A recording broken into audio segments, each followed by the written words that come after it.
हमें इस चैप्टर में एटम के स्ट्रक्चर के बारे में पढ़ना है, जैसा कि नाम ही है चैप्टर का, स्ट्रक्चर ऑफ एटम या फिर एटॉमिक स्ट्रक्चर।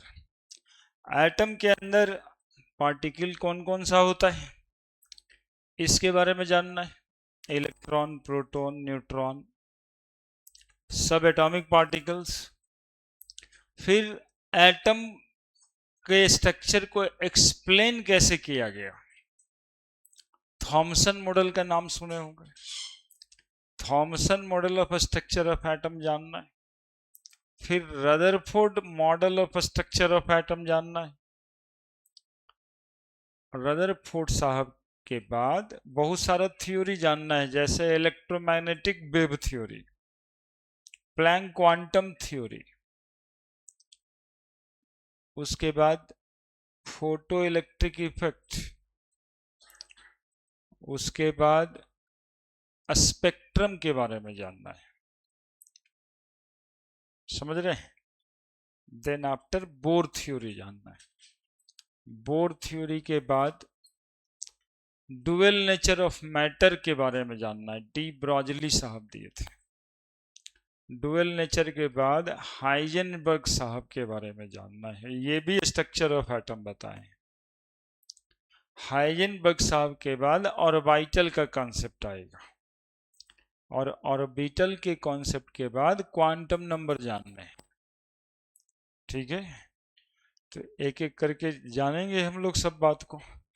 सबसे पहला बात, स्ट्रक्चर ऑफ एटम में सब एटॉमिक पार्टिकल। तो सबसे पहले एटम कहते किसको हैं, यहीं से जाने। एटम किसको कहते हैं? तो देखो, ए मतलब होता है एक्चुअली में नॉट, अटॉम का मतलब होता है कट। तो एटम का लिटरली मतलब है नॉट कट, फंडामेंटल पार्टिकल जिसको फिर से काटा नहीं जा सकता है। Indivisible particle of matter called as atom. Not cut के बाद smallest particle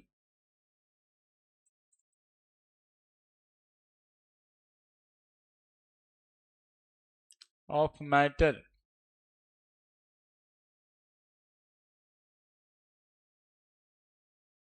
which not cut further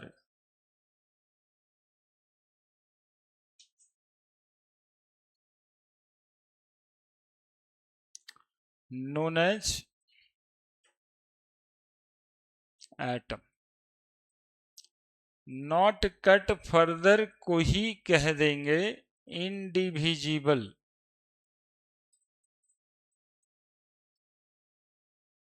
indivisible particle of matter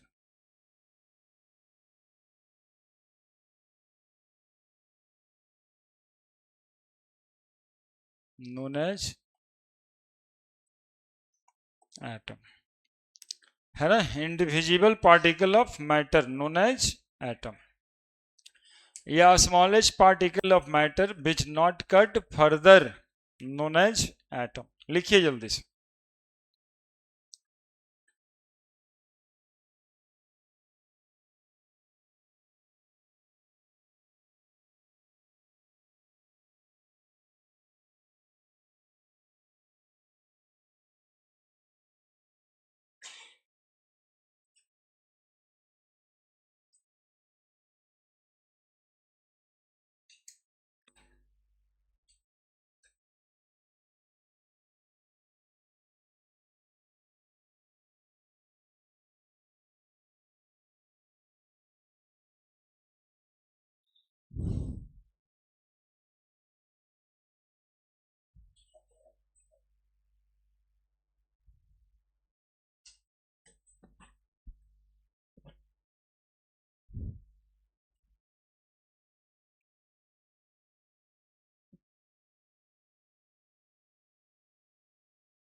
हो गया, लिख दिए, समझ भी गए। ये बात कौन साहब कहे थे, आप लोग को याद होगा, कौन साहब कहे थे?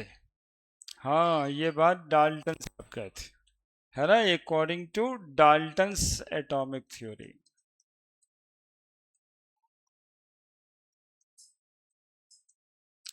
है ना, अकॉर्डिंग टू डाल्टन, डाल्टन साहब यही बात बोले थे। आप लोग को शायद 9th में पढ़ना था डाल्टन्स एटॉमिक थ्योरी। उसी में कहा गया था इंडिविजिबल होता है एटम। बाद में आपने जाना कि इसके अंदर इलेक्ट्रॉन भी होता है, प्रोटॉन्स होते हैं, न्यूट्रॉन्स होते हैं, इसको कहते हैं सब एटॉमिक पार्टिकल। तो नाउ सब एटॉमिक पार्टिकल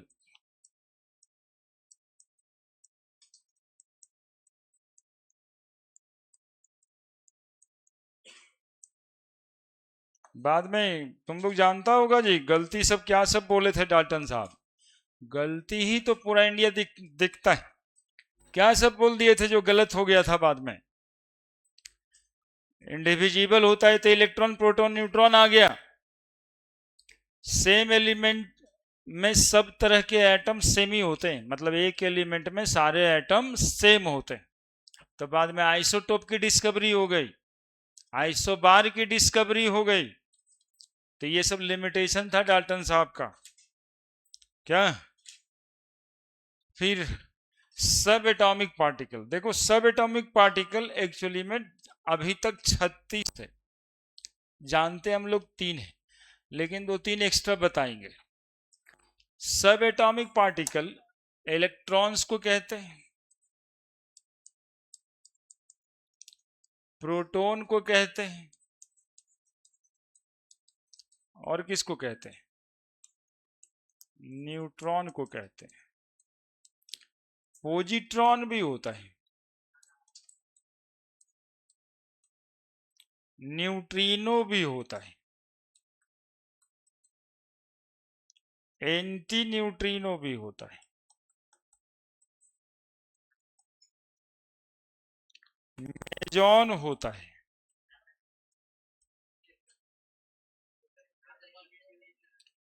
पाई मेजॉन, पाई प्लस मेजॉन, और एक पाई माइनस मेजॉन। मेजॉन पार्टिकल का नाम है, जैसे इलेक्ट्रॉन प्रोटॉन न्यूट्रॉन है वैसे ही मेजॉन। और अभी हाल फिलहाल में एक पार्टिकल डिस्कवर्ड हुआ है कोरोना के समय में, क्वार्क। हाँ, तो ये सब करीब करीब अभी तक 36 सब एटॉमिक पार्टिकल डिस्कवर्ड हुआ है।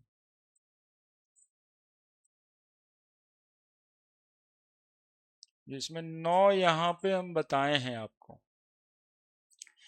लेकिन इलेक्ट्रॉन प्रोटॉन न्यूट्रॉन को फंडामेंटल सब एटॉमिक पार्टिकल बोलते हैं,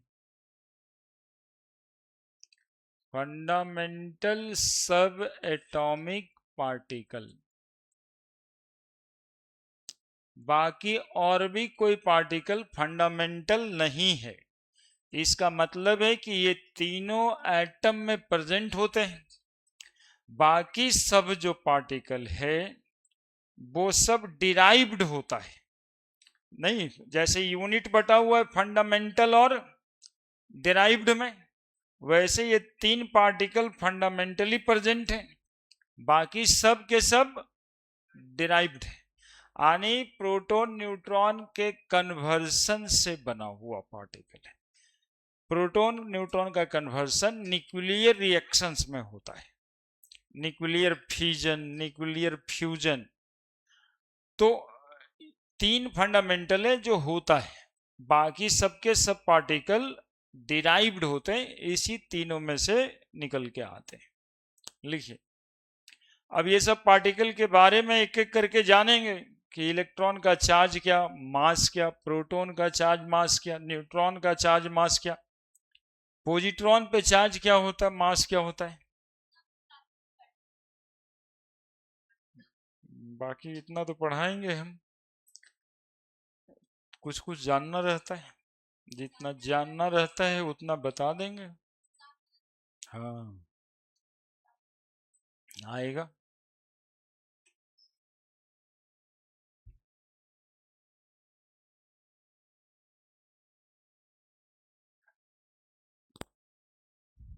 हम्म।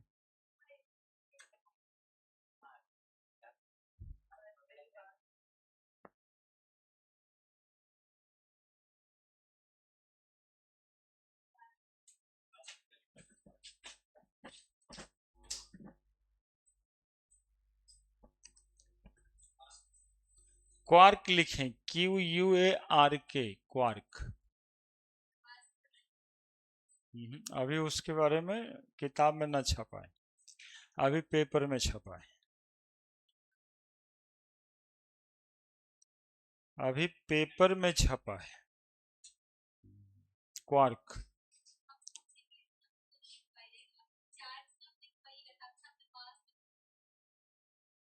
क्या लिखवाएंगे? मार्क्स। हाँ, मास भी लिखाएंगे, सबका चार्ज और मास लिखाएंगे। फिर इलेक्ट्रॉन को मासलेस क्यों कहते हैं ये भी बताएंगे, सैंबल भी बताएंगे, सबका अलग अलग सैंबल होता है।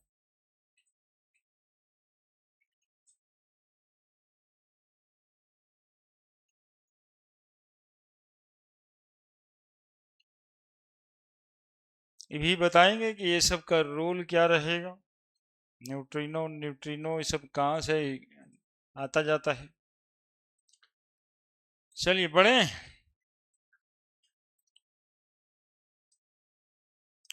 बस डाल्टन एटॉमिक थ्योरी आपके हिस्से में है जो 9th में पढ़े थे, लिमिटेशन का बात भी कह दिए, बाकी सब कुछ हम यहाँ पे बता देंगे। डिस्कवर कैसे हुआ इलेक्ट्रॉन, कौन डिस्कवर किया इलेक्ट्रॉन को, कौन से एक्सपेरिमेंट से डिस्कवर हुआ, cathode rays experiment. Proton anode rays experiment. और न्यूट्रॉन को कौन डिस्कवर किए, चार्डविक। कैसे डिस्कवर हुआ था ये, न्यूक्लियर रिएक्शन से, है ना, न्यूक्लियर रिएक्शन से अल्फा रेज का बम्बार्डिंग किया गया था, तब पता चला था कि इसके अंदर एक और पार्टिकल है न्यूट्रॉन। सबसे पहले आदमी दो ही पार्टिकल समझ के चल रहा था, बस इलेक्ट्रॉन और प्रोटॉन। जब रेडियो एक्टिविटी की डिस्कवरी हो गई तब एक और पार्टिकल का पता चला। रेडियो एक्टिविटी की डिस्कवरी का मतलब है अल्फा बीटा गामा रे जब डिस्कवर हो गया तब एक और पार्टिकल की पता चला, न्यूट्रॉन, क्योंकि अल्फा रेज का ही बम्बार्डिंग हुआ था, तब एक नया पार्टिकल निकला था। तो चलिए एक एक करके बताएंगे हम। Electron,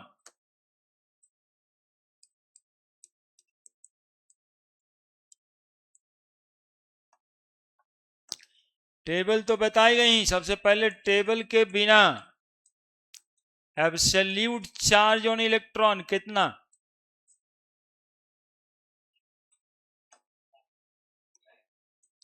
-1.6 into 10⁻⁻19 coulomb. Relative charge,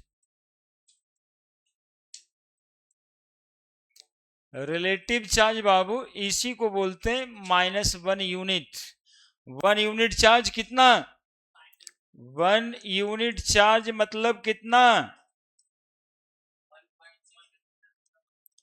1.6 into 10⁻⁻19 coulomb of charge को 1 यूनिट चार्ज कहते हैं। Absolute mass 9.1 into 10⁻⁻31 kg, 9.1 into 10⁻⁻, relative mass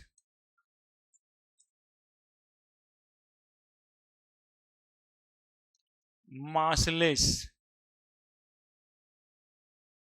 Why electron called massless? एक बार पहले भी बताएं. Why electron called massless?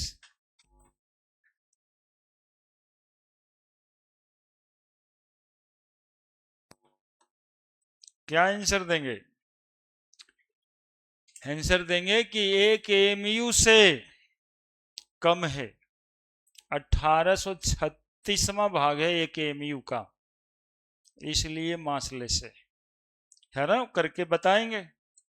देखिए ऐसे, एक MU by mass of electron. एक एमयू कितना लिखते हैं?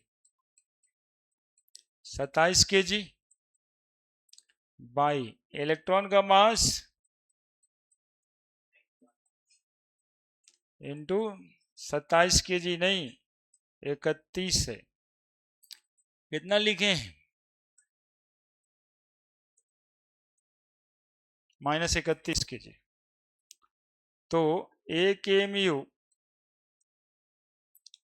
बाई इलेक्ट्रॉन का मास बराबर 1.67 बाई 9.1 इंटू 10⁻⁻27 प्लस 31.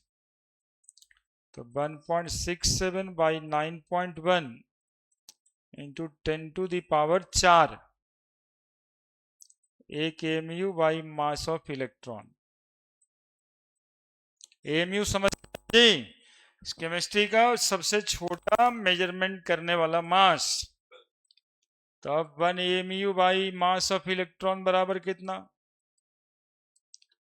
16700 बाई 9.1.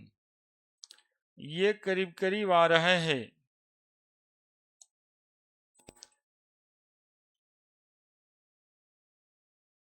बताइए आप लोग. 16700 डिवाइडेड बाई 9.1. देखिए 1835 कुछ आ गया है ना.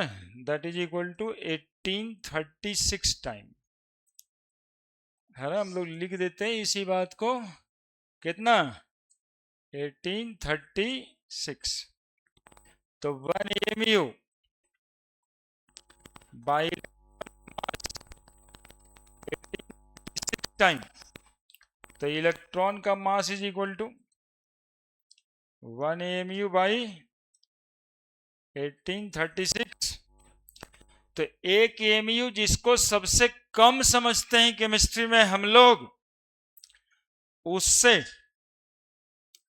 भी करीब करीब 2000 गुना कम. इसीलिए इस मास को नेग्लिजिबल समझते हैं है ना. तो कहेगा यदि वाई इलेक्ट्रॉन कॉल्ड मासलेस, तो हम लोग लिखेंगे since it is 1/1836 time of the mass of 1 AMU.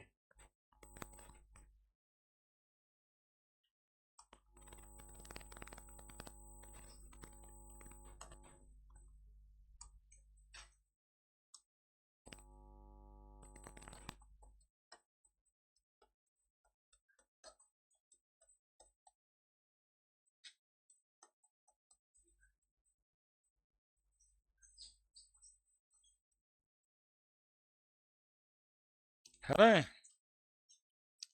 Atomic mass unit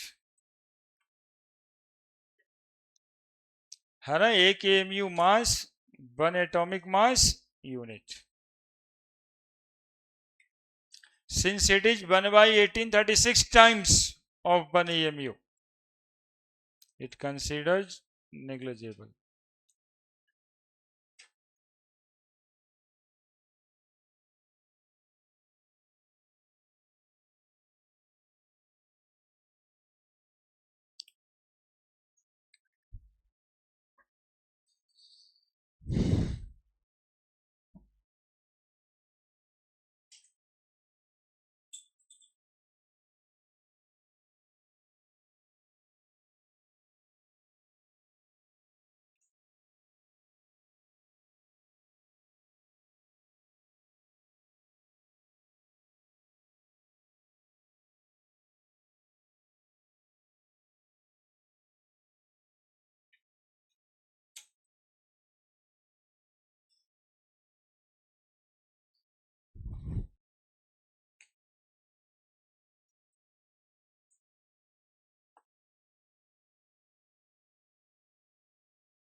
लिख दिए।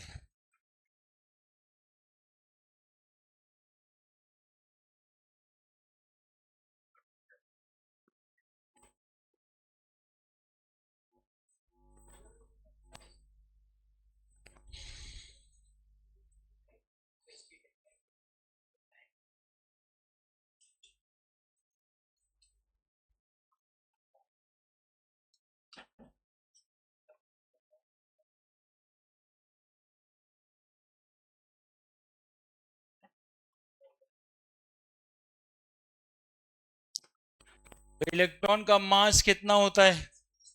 9.1 इंटू 10⁻³ kg, जिसको हम लोग मासलेस समझते हैं।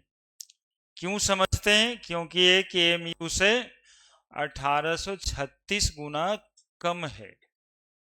ठीक है, इलेक्ट्रॉन पार्टिकल है, और यदि पार्टिकल है मतलब उस पर मास होगा ही, है ना। कोई पार्टिकल हो और मास नहीं हो, ऐसा नहीं हो सकता। तो इस चैप्टर के अंदर कभी और किसी पार्टिकल के बारे में मासलेस बोलेंगे हम, तो आपको यही समझना है कि ये पार्टिकल एक एएमयू के तुलना में कम है। समझ रहा है बात की नहीं? अरे जैसे होलसेल के दुकान में जाकर के आधा किलो आलू मांगेंगे तो नहीं देगा आपको, कहेगा बटखारा नहीं है, हम कैसे मेजर करें, कम से कम हम 5 किलो बेचते हैं। तो जब वो 5 किलो बेच रहा है तब आधा किलो नेग्लिजिबल हो गया। उसके लिए 100 ग्राम जाके मांग दीजिए तो नेग्लिजिबल हो गया। हो सकता है कि आप पे रहम खा के 2-4 आलू उठा करके दे दे, ले जाओ, पैसा नहीं लगे। जबकि वो 5 किलो और आपने मांगा है 500 ग्राम। तो यहां पर ये मास 9.1 इंटू 10⁻³ kg है, जो एक एएमयू यानी इतना मास से 1836 गुना कम है। इसलिए केमिस्ट्री में ऐसे मास को नेग्लिजिबल कहते हैं। समझ गए? अब जितने पार्टिकल के मास हम नेग्लिजिबल बोलेंगे उतना बार आपको ये बात ही सोचना है। जैसे एक पार्टिकल आएगा फोटोन, उसको कहेंगे मास नेग्लिजिबल। यहाँ पे मेजॉन मास नेग्लिजिबल, पोजिट्रॉन मास नेग्लिजिबल। कहने का मतलब कि वो एक एएमयू से बहुत ही कम होगा, है ना, इसलिए नेग्लेक्ट कर दिए। तो मास क्यों नेग्लेक्ट होता है, समझ गया? चलो एक सवाल बनाते हैं। Calculate the charge on 1 mole electron. Mole concept पढ़ के रखे ना पहले से। Calculate the charge on 1 mole electron. 1 mole electron पे चार्ज कितना होता है बताइए। इलेक्ट्रॉन तो मासलेस होता ही है, मतलब मासलेस तो होता ही है। चार्ज कितना होता है 1 मोल पे? 1 मोल इलेक्ट्रॉन पे चार्ज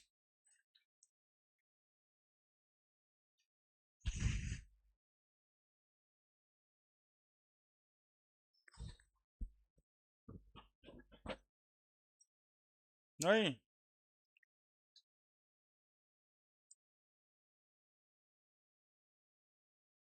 चार्ज ऑन 1 इलेक्ट्रॉन अभी ना पढ़ा जे।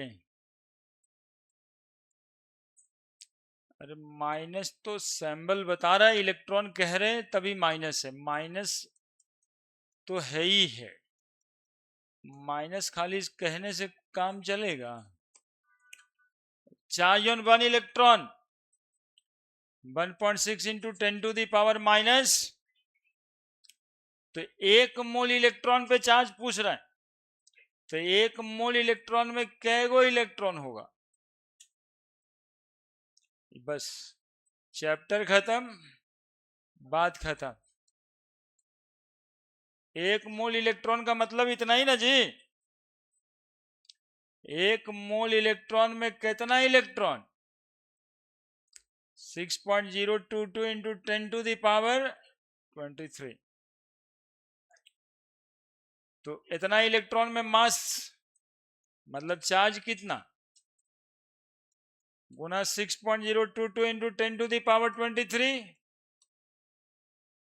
क्या बराबर 1.6 इंटू 6.022 इंटू 10⁻−19 प्लस 23 क्या 1696। ये गुना करोगे तो 96500 कूलम के करीब में आएगा। ये कूलम कूलम 96452 आ रहा होगा, उसको होल नंबर में कन्वर्ट करके 96500 कर दीजिएगा। क्योंकि यहाँ पर 6.023 हो जाता है, यहाँ पे भी राउंड अप किया गया है, इसलिए ये एक मोल इलेक्ट्रॉन का चार्ज है ना, आ रहा होगा 96352।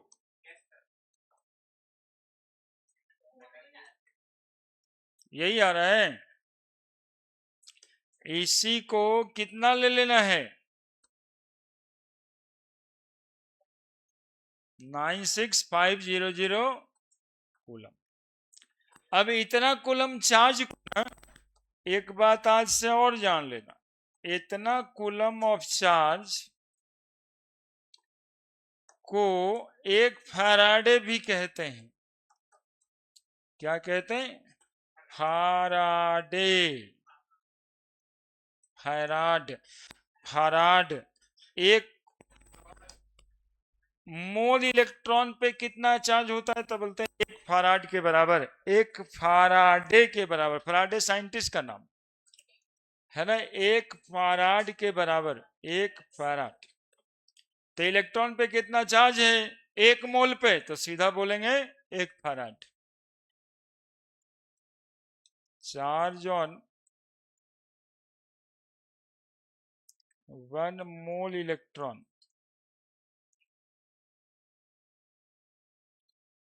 इज 1 फैराड और फैराडे।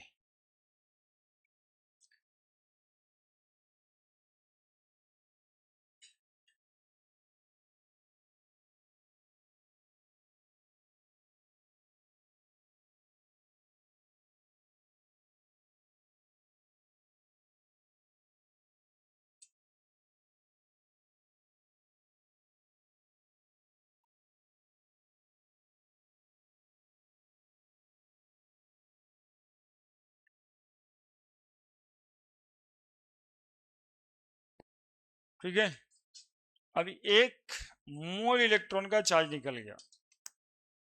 एक इलेक्ट्रॉन पे भी चार्ज देख लिए और एक मोल इलेक्ट्रॉन पे भी चार्ज देख लिए।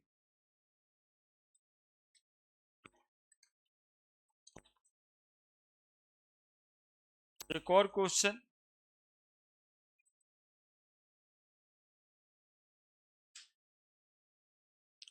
एक और क्वेश्चन जो 10वां में था तुम लोगों को, calculate the number of electron in 1 coulomb of charge. ये 10th में था फिजिक्स में। बड़े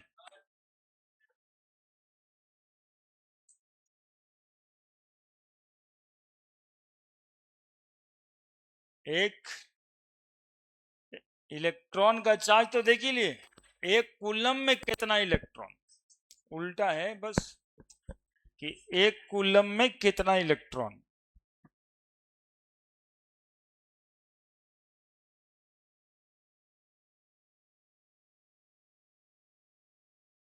बड़े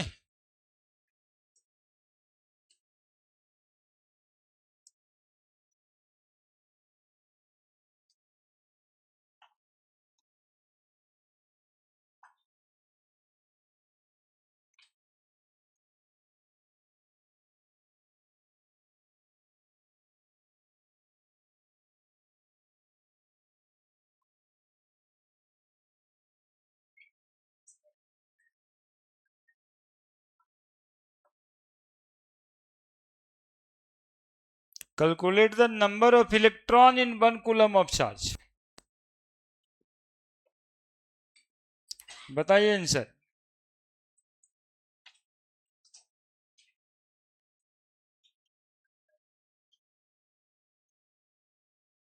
calculate the number of electron in 1 coulomb of charge. एक कूलम चार्ज में कितना इलेक्ट्रॉन?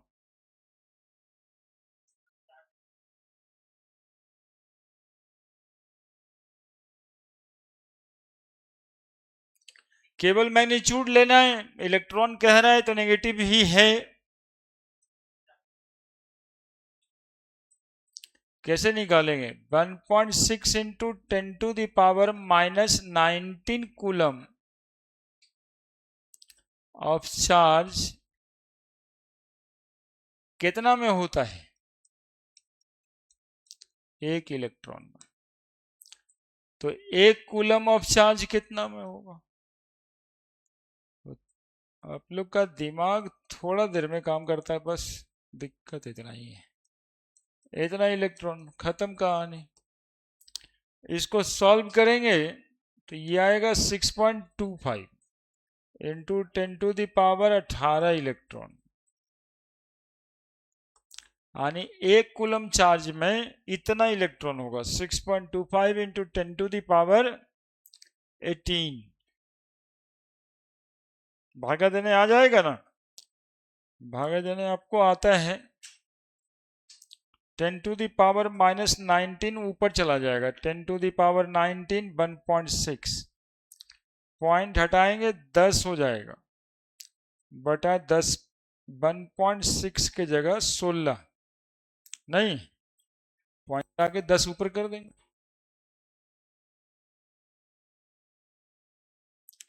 अब देखो एक काम और कर लेना, एक शून्य इससे और ले लो और 10⁻18 कर दो और 100/16 हो जाएगा 6.25। यानी इतना सारा इलेक्ट्रॉन एक कूलम चार्ज में हो जाएगा। इतना सारा इलेक्ट्रॉन एक कूलम चार्ज में हो जाएगा।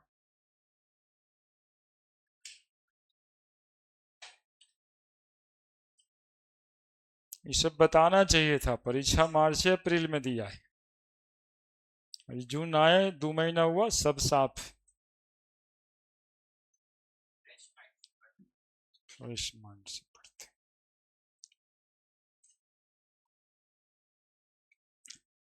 आप तो और माइंड फ्रेश करने के लिए घूमने भी जाते हैं। हाँ? कुछ रहना भी चाहिए दिमाग में, तो फिर फ्रेश कर दीजिएगा तो। इसलिए चले।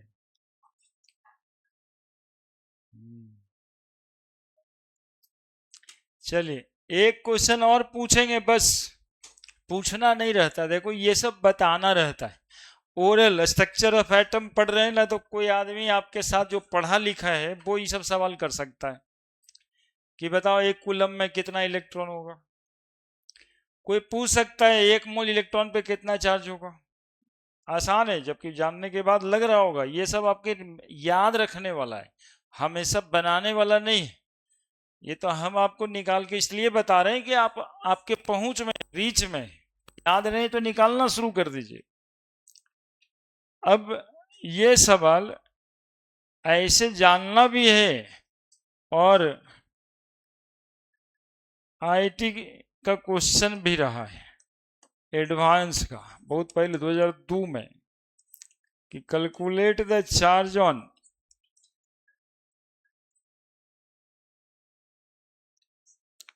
1 kg of electron.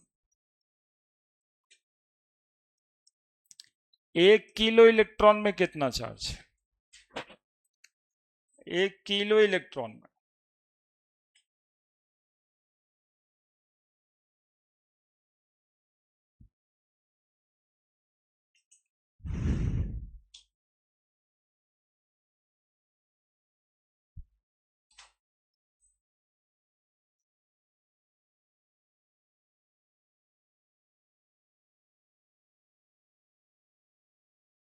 1 kilo electron charge बताओ, देखो कैसे निकालते हैं।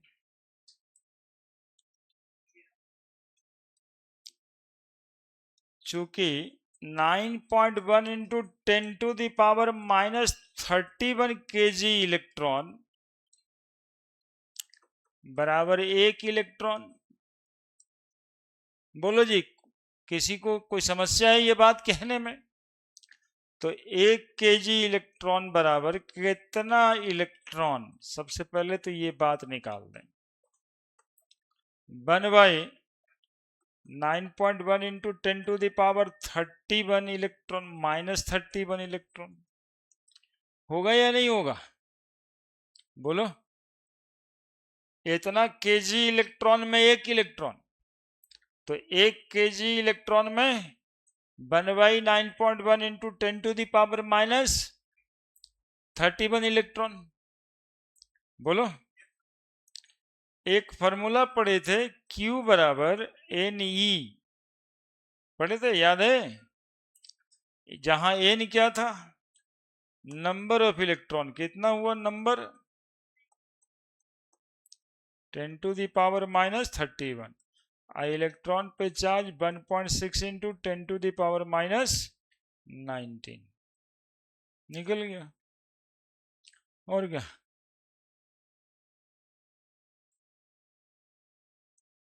One 1.6 into 10⁻⁻19 by 9.1 into 10⁻⁻31।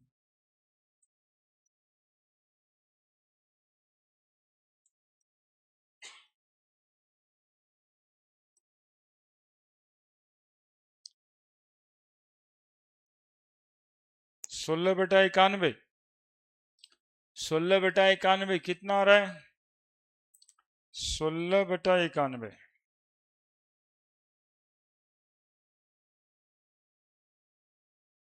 0.175 into 10⁻12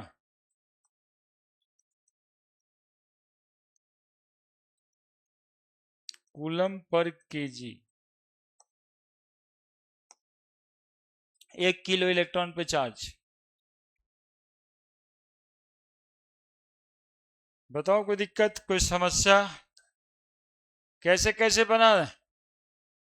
इतना किलो इलेक्ट्रॉन बराबर 1 इलेक्ट्रॉन, तो सबसे पहले निकाल दिए 1 किलो इलेक्ट्रॉन में कितना इलेक्ट्रॉन, नंबर ऑफ इलेक्ट्रॉन कितना, उसके बाद चार्ज निकाल दिए।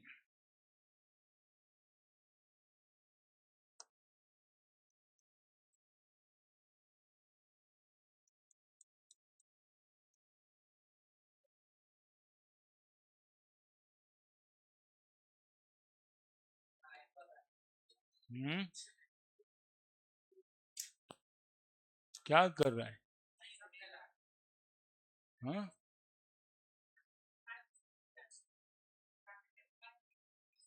गांधी जी का माइक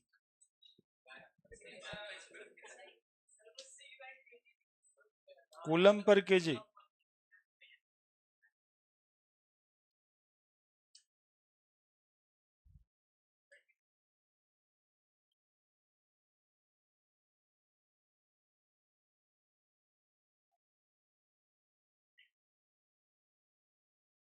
लिखा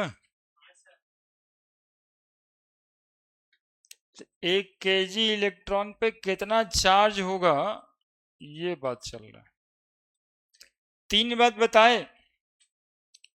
अब ये 3 बात क्या क्या बताए? चार्ज बताया ऑन 1 मोल इलेक्ट्रॉन कितना आया था? 96500 coulomb. Charge on 1 KG electron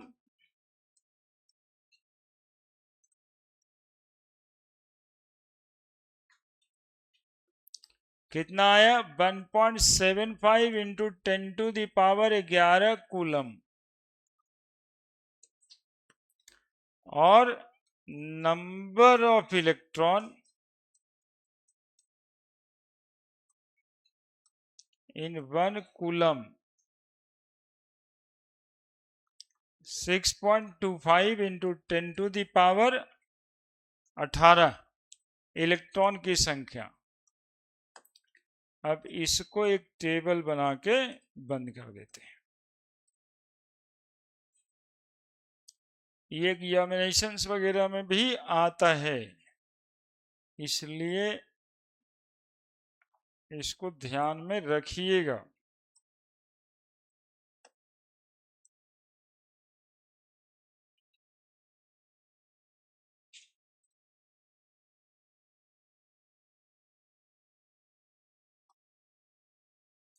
ये 3 बातें है ना, और तीनों कैलकुलेट कर दिए, ठीक है, तो तीनों कैलकुलेट कर दिए।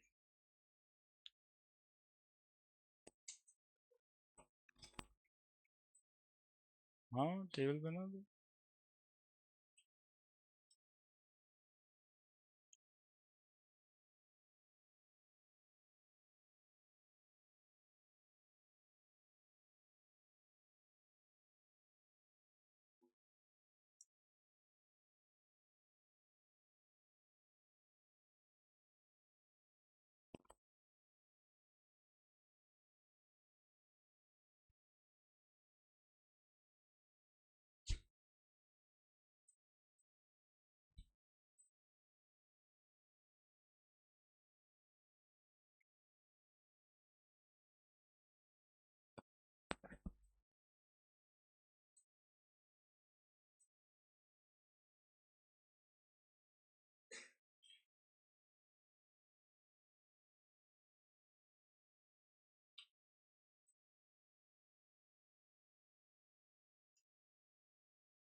बड़े, अब जितना बात इलेक्ट्रॉन के लिए हुआ ना, ये सब बातें प्रोटॉन के लिए। तो कुछ बताएंगे और कुछ आप लोग को ऐसे समझ जाना होगा। चार्ज ऑन 1 मोल प्रोटॉन कितना होगा?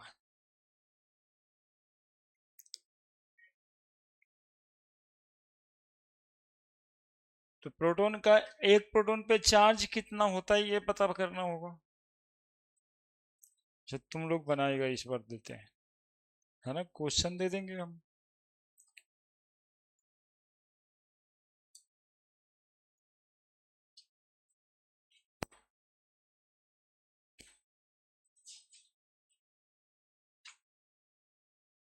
बड़े,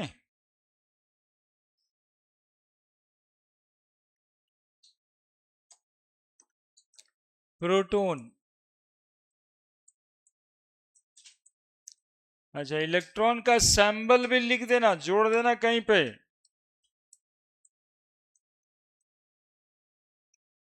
सैंबल ऑफ एलिमेंट क्या लिखते हैं? इलेक्ट्रॉन पे नीचे -1 लिखेंगे और ऊपर 0, इलेक्ट्रॉन का सिंबल। ई नीचे -1, ऊपर 0, क्या बताएगा?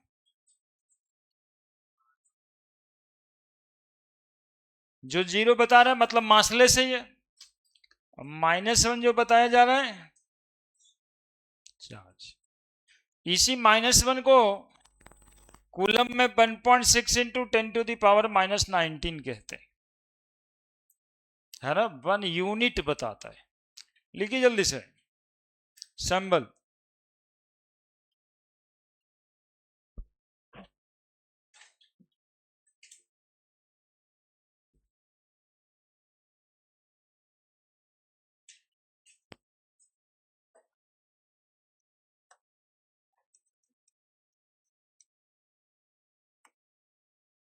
लिख दिया?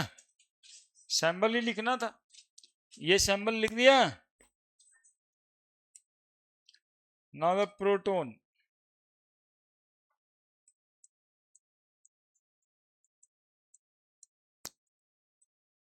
अब देखो प्रोटॉन वगैरह लिखने का बहुत ज्यादा जरूरत नहीं है, वो कैसे संभव हो जाएगा वो बताते हैं। अब प्रोटॉन के लिए हम लोग क्या करें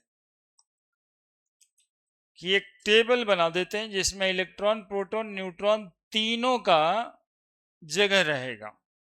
ऐसे इलेक्ट्रॉन, प्रोटॉन,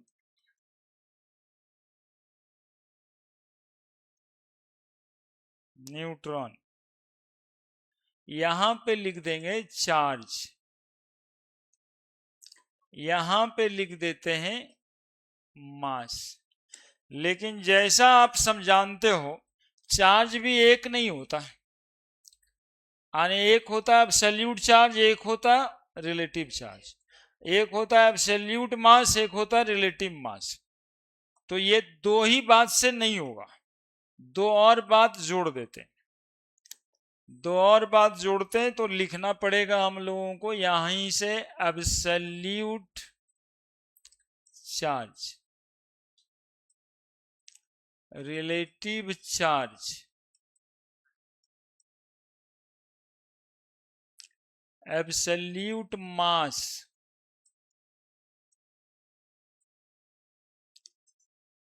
रिलेटिव मास। पहले देख लेना फिर उतारना।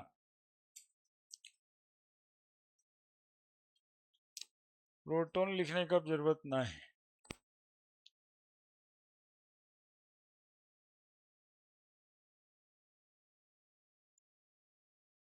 चार्ज ऑन 1 मोल। पहले टेबल बनाते हैं फिर घेरे उड़ेंगे। अब बताओ तुम लोग हल्के हल्के बताते रहो, एब्सोल्यूट चार्ज इलेक्ट्रॉन पे कितना? -1.6 into 10⁻⁻⁻, -19 absolute charge coulomb. Proton में 1.6 इंटू 10⁻⁻19 कूलम। और न्यूट्रॉन चार्जलेस होता है, न्यूट्रॉन में चार्ज नहीं होता है। एक्चुअली में आगे देखेंगे हम लोग, न्यूट्रॉन की डिस्कवरी बहुत बाद में हुई। इसका एक कारण ये भी रहा कि इसमें चार्ज नहीं होता है। रिलेटिव चार्ज -1 यूनिट, प्रोटॉन में +1 यूनिट, और रिलेटिव चार्ज में भी यहां पे चार्जलेस। एब्सोल्यूट मास 9.1 into 10⁻⁻31 kg, 1.67 into 10⁻⁻27 kg, 1.68 into 10⁻⁻27 kg। Relative mass में क्या लिखेंगे इसमें? मासलेस। ये होगा 1 mu के बराबर, और ये भी करीब करीब 1 mu के बराबर ही रिलेटिव मास में, बहुत माइन्यूट सा अंतर है, बराबर ही मास लिख देते हैं। चार्ज ऑन 1 मोल इलेक्ट्रॉन कितना कूलम? 96500 कूलम, माइनस में तो इसमें कितना हो जाएगा? इतना ही कूलम होगा, क्योंकि यहाँ पे चार्ज देखो एक का बराबर ही तो है, और यहाँ पे चार्ज तो होता ही नहीं थे, 1 मोल में भी कुछ नहीं होगा।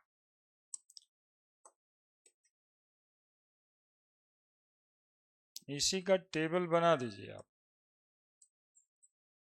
तो अलग अलग लिखने की जरूरत नहीं रहेगी।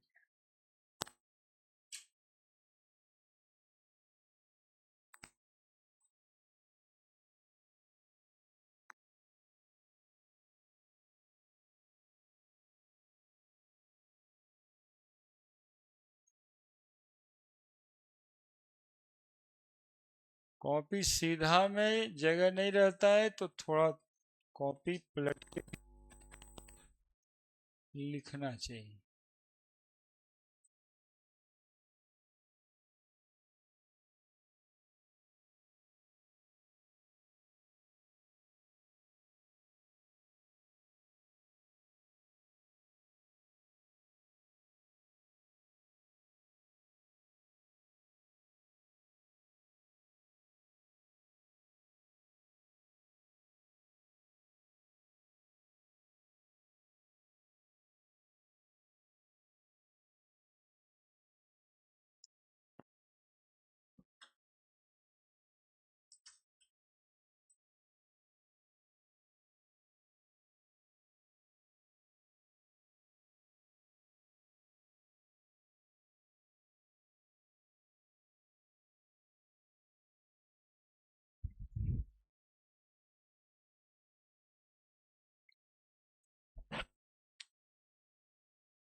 देखो एक सवाल है, वो आप लोग बनाओ, जो उतार लिए वो बनाओ। Calculate the number of proton in 1 coulomb of charge.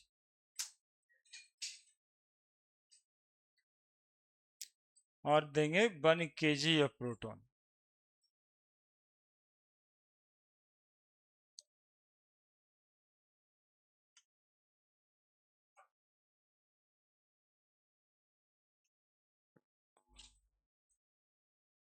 Calculate the number of proton in 1 coulomb of charge.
Six 6.25 into 10⁻⁴। यही इलेक्ट्रॉन का भी था, क्योंकि दोनों का चार्ज भी तो सेम ही होता है। पूछिए।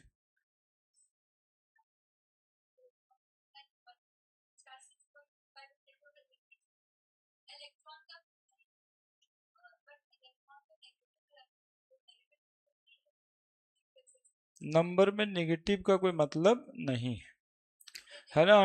इलेक्ट्रॉन बोलने से अब अंडरस्टूड होगा कि चार्ज नेगेटिव है।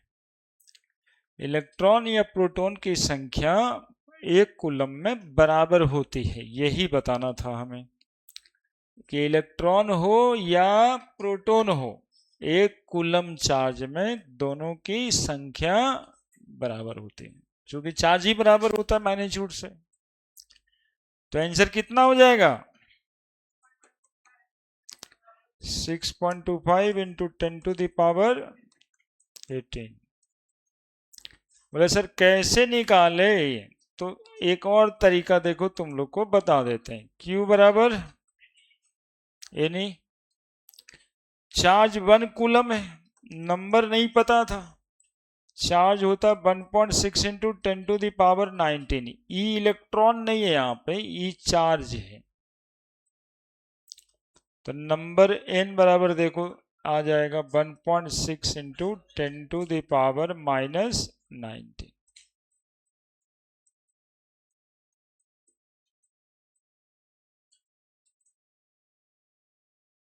तो क्या समझे? इलेक्ट्रॉन हो चाहे प्रोटॉन हो, नंबर ऑफ इलेक्ट्रॉन दोनों में होगा। अंतर सिर्फ होगा कि इलेक्ट्रॉन नेगेटिव चार्ज है और प्रोटॉन पॉजिटिव चार्ज। हो गया?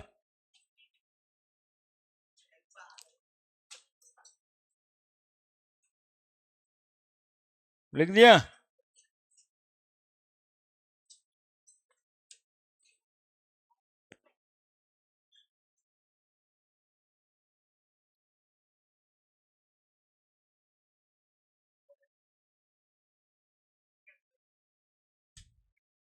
Next, positron.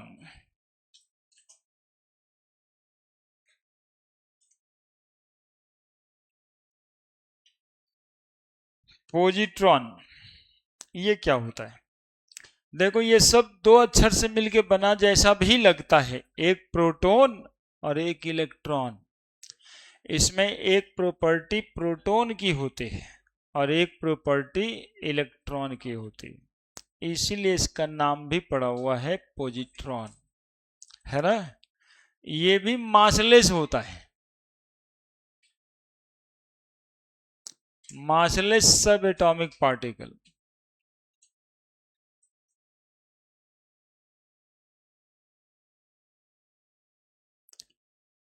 और इस पर चार्ज, या कह सकते हो मास लाइक इलेक्ट्रॉन,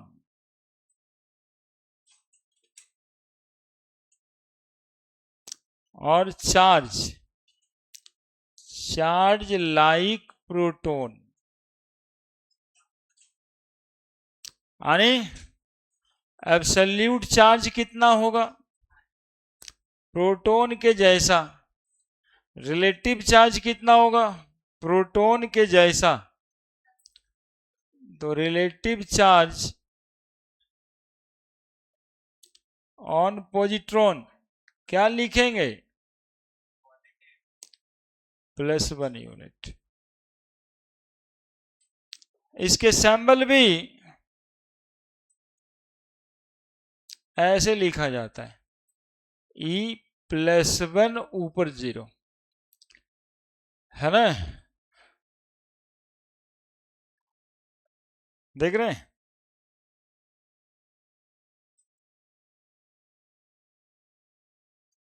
इलेक्ट्रॉन का सिंबल E-1 ऊपर 0, प्रोटॉन का सिंबल नीचे +1 ऊपर 1, पॉजिट्रॉन का सिंबल बता रहे हैं +1 0। तो एक प्रॉपर्टी इसका सिमिलर हो गया प्रोटॉन के जैसा, और एक प्रॉपर्टी सिमिलर हो गया किसके जैसा? इलेक्ट्रॉन के जैसा। कभी कभी एक क्वेश्चन ऐसा भी दिखता है किताब में कि right one difference in between positron and proton. तो प्रोटॉन का मास होता है 1 mu, ये मासलेस होता है, एक डिफरेंस। प्रोटॉन और पॉजिट्रॉन में डिफरेंस, प्रोटॉन और पॉजिट्रॉन में डिफरेंस क्या?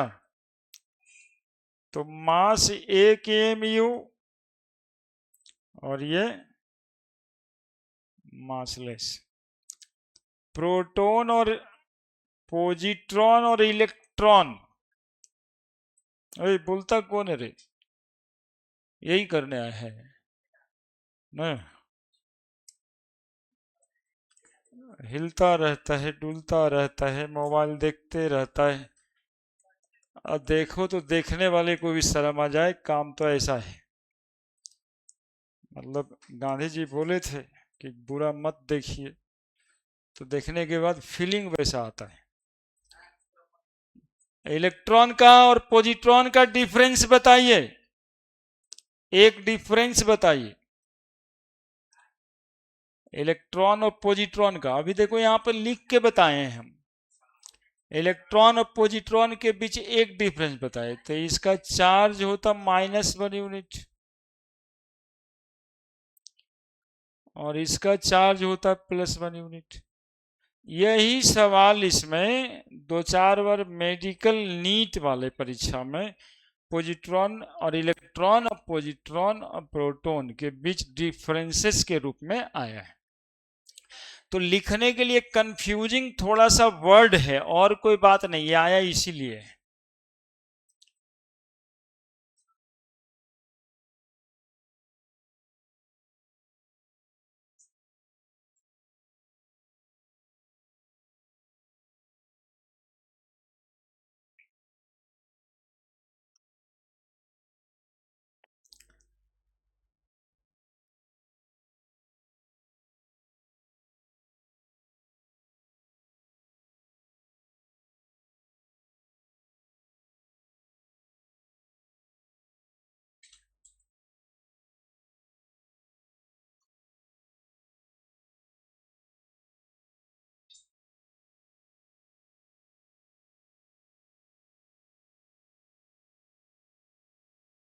हो गया। अब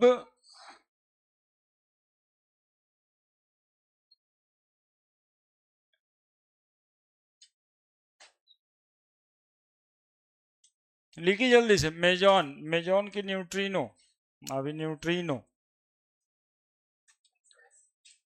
हम्म, ये अलग एक लाइन बनाए हुए थे, है ना? ऐसे नहीं कि ये चारों एक बारी बारी करके लिख देना है।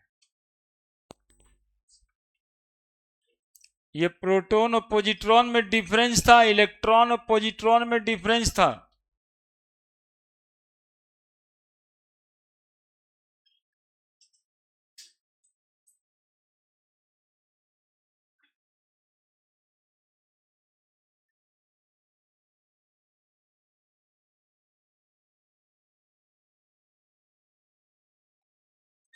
चलिए, neutrino and anti neutrino.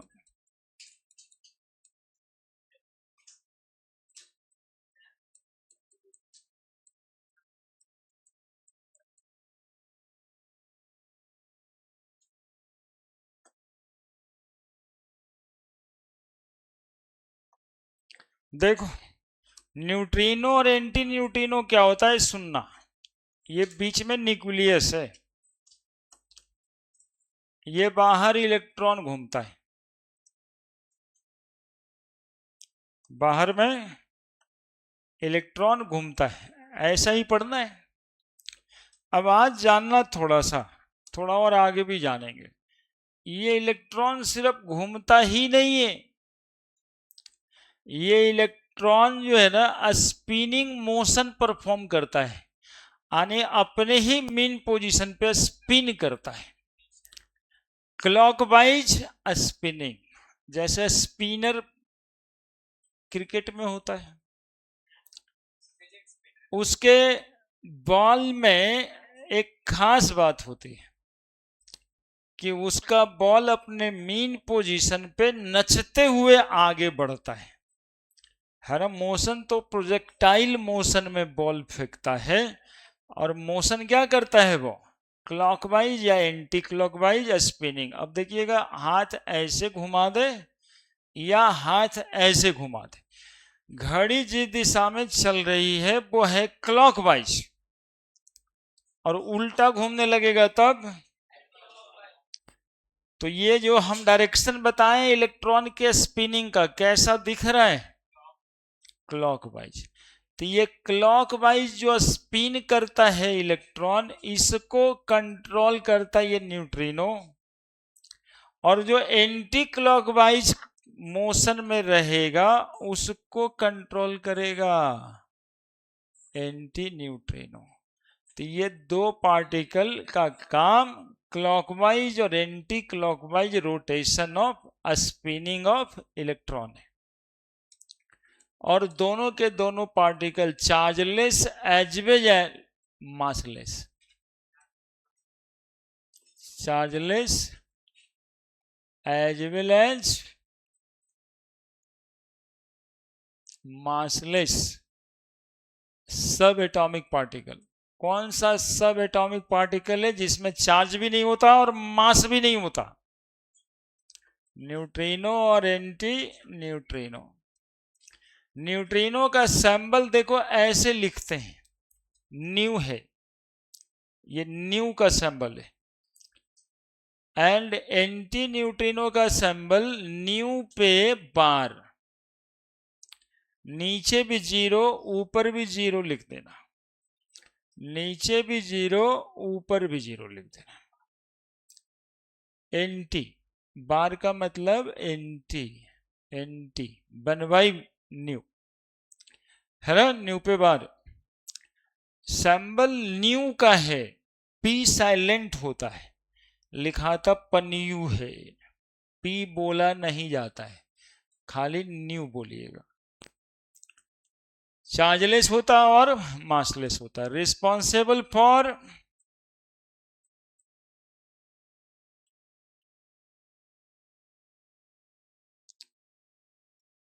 Clockwise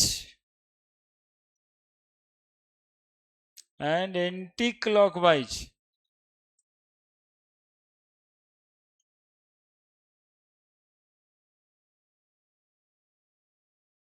A spinning motion of electron.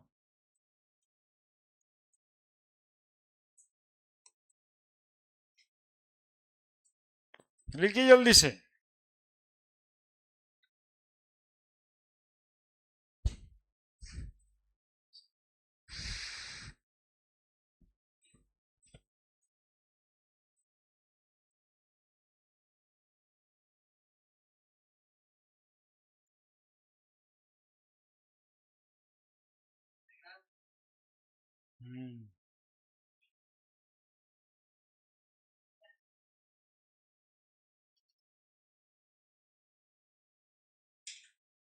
तभी तो पता चलेगा ना क्लॉकवाइज एंटी क्लॉकवाइज स्पिनिंग।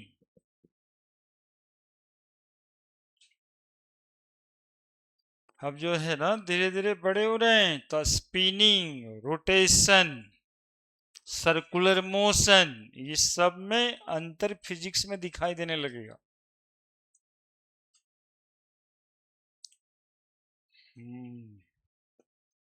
इसलिए स्पिनिंग, यहाँ पे स्पिन मतलब अपने मेन पोजीशन पे मोशन।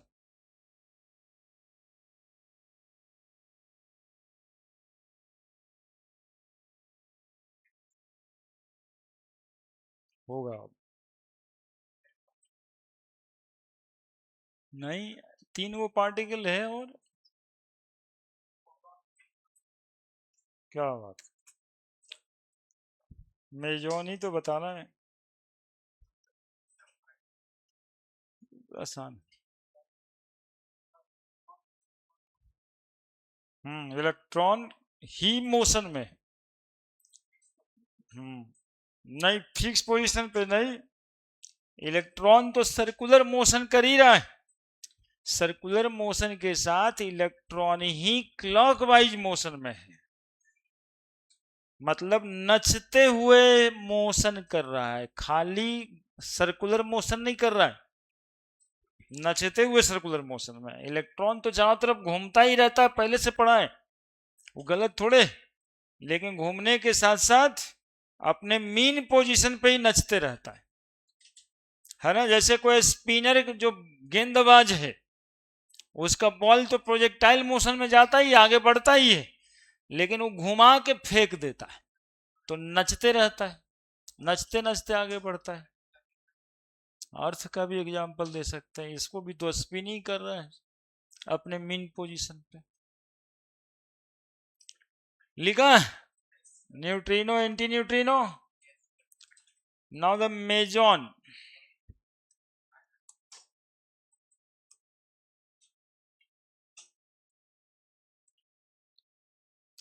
मेजॉन 3 तरह का, एक लिखे थे पाई मेजॉन, एक लिखे थे पाई प्लस मेजॉन, एक लिखे थे पाई माइनस मेजॉन। तो सैंबल तो इसमें साथ ही लिखा हुआ है, पाई प्लस माइनस ही जो है वो सैंबल है, मासलेस और साथ में चार्जलेस। मासलेस ये भी होता है और पॉजिटिवली चार्ज,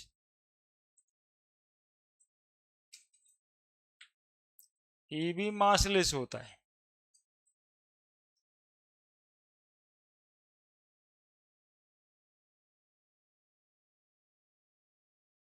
और नेगेटिवली चार्ज। देखो, इसको डिस्कवर करने वाले एक साइंटिस्ट थे,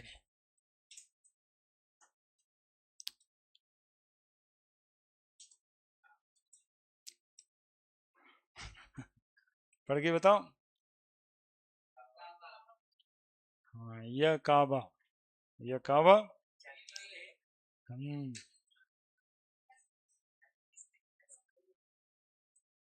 ये काबा साहब खोजे थे ये पार्टिकल। ये कावा मेजॉन थ्योरी दी है, यह कावा मेजॉन थ्योरी।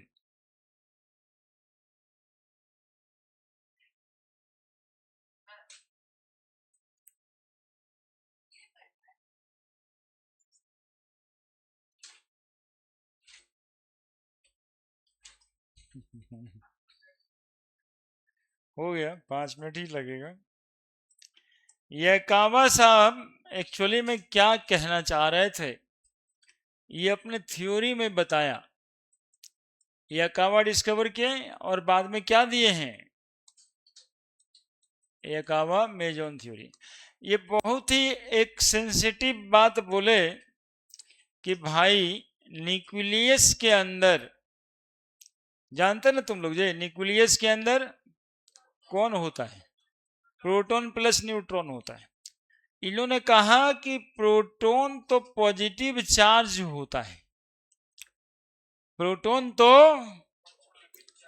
और पॉजिटिव चार्ज में रिपल्सन होता है। पॉजिटिव चार्ज में जितना प्लस चार्ज बना रहे हैं मतलब सब प्रोटॉन है, तो ये दोनों के बीच क्या होना चाहिए, ये इसको धक्का देगा, ये इसको धक्का देगा।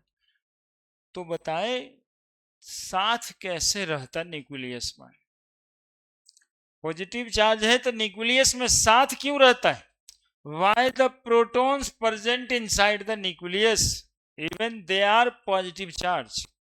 कितना जेन्युइन क्वेश्चन, नहीं? ढेर सारा प्रोटॉन, कार्बन में 6 प्रोटॉन साथ रहता है, ऑक्सीजन में 8 प्रोटॉन साथ रहता है, यूरेनियम में 92 प्रोटॉन एक साथ रहता है। क्यों साथ रहता है जबकि दोनों पॉजिटिव चार्ज, जबकि दोनों पॉजिटिव चार्ज है, तो फिर साथ क्यों रहता है? कितना जेन्युइन सवाल तो है। इन्होंने एग्जाम्पल दिया कि एक हड्डी, ये हड्डी है, बोन, 2 इक्वल स्ट्रॉन्ग कुत्ता के सामने फेंकते हैं, जो इक्वल मजबूत है, इक्वल डेज से भूखा है, मतलब दोनों सब कुछ में बराबर है, मजबूत भी बराबर है, भूखा भी बराबर है। वो दोनों कुत्ते के सामने एक हड्डी फेंकते हैं, वो हड्डी पे एक कुत्ता इधर, हड्डी की लंबाई होगी कुछ, इधर से पकड़ेगा, और दूसरा कुत्ता बताओ उधर से पकड़ेगा। कुत्ता का मुंह बना है, कुत्ता का मुंह बना है। इमेजिन करो, एक हड्डी है और थोड़ा बड़ा होगा, गाय का होगा,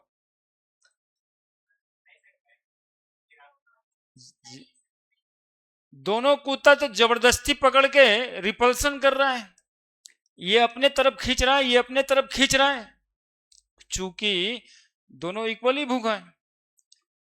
अब बोले ये कावा साहब थोड़ा ठहरिए, इमेजिन करिए दोनों कुत्ता एक दूसरे के अपोजिट डायरेक्शन में खींच रहा है,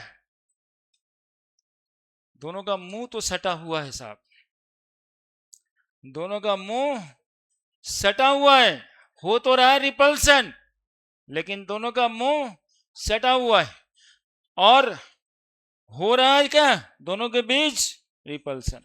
बोले प्रोटॉन के साथ ऐसा ही हो रहा है अंदर में, न्यूक्लियस में मेजॉन है हड्डी, और 2 प्रोटॉन उसको पकड़ के खींच रहा है, रिपल्सन, जो आप सोच रहे हैं कि दोनों में रिपल्सन हो रहा होगा। अब बताइए कि दोनों साथ रहेगा कि नहीं रहेगा, साथ, हमेशा साथ ही रहेगा, दोनों कुत्ता तो साथ ही है। लोग को लग रहा है कि दोनों एक दूसरे को धक्का दे रहा है, लेकिन बता मुंह सटा के कोई धक्का देता है क्या एक दूसरे को? तो ये है फोर्स ऑफ अट्रैक्शन। और ये कावा साहब बताए कि ये दुनिया का सबसे स्ट्रॉन्गर फोर्स ऑफ अट्रैक्शन है, और इसको बोलते हैं न्यूक्लियर फोर्स ऑफ अट्रैक्शन। बाद में इसी फोर्स ऑफ अट्रैक्शन का नाम पड़ा nuclear force of attraction.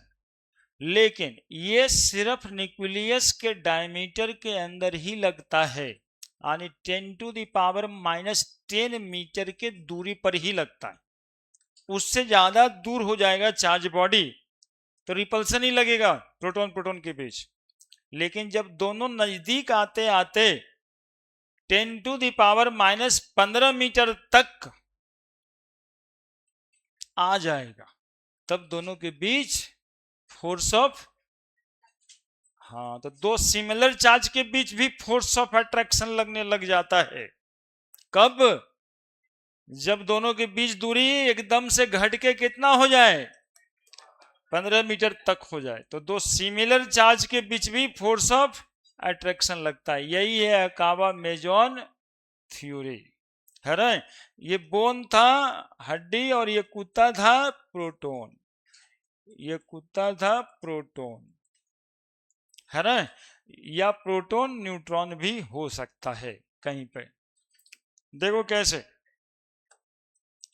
Proton 1 1 लिखते हैं, ये इधर में ऐसे न्यूट्रॉन 1 0 प्लस, ये पहले देख लेगा, छुट्टी तो हो ही गया है। न्यूट्रॉन ये चार्ज प्लस बने, यहां न्यूट्रॉन पे चार्ज 0, मास होता है 1, पाई चार्ज +1 और मास 0। यहां पर दिखाया जा रहा है कि प्रोटॉन न्यूट्रॉन आपस में साथ रहता है, कौन सा मेजॉन को पकड़ के, पाई प्लस P1 और P1 प्रोटॉन, प्रोटॉन प्रोटॉन साथ रहता है क्या पकड़ के, न्यूट्रल मेजॉन, और न्यूट्रॉन प्रोटॉन एक साथ रहता है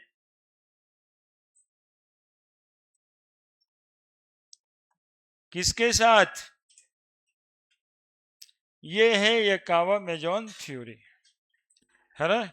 चलिए लिख दीजिए 2 प्रोटॉन या 2 positive charge body,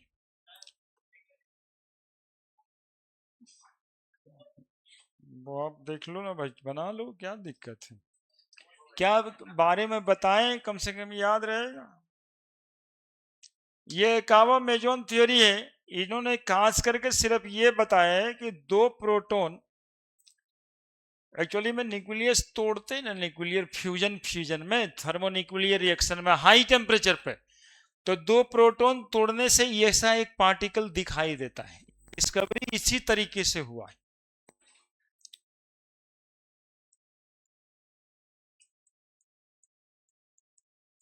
to proton present in force of attraction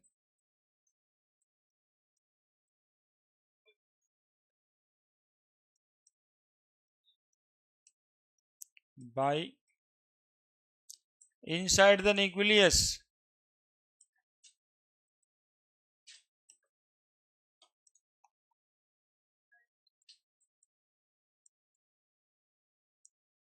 by holding meson, the force of attraction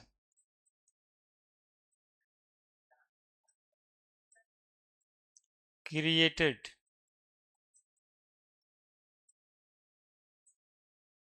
known as nuclear force of attraction।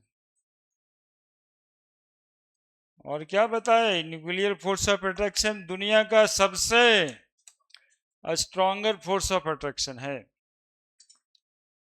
जो एक कड़ी के सहारे लग रहा है, उस कड़ी का नाम ही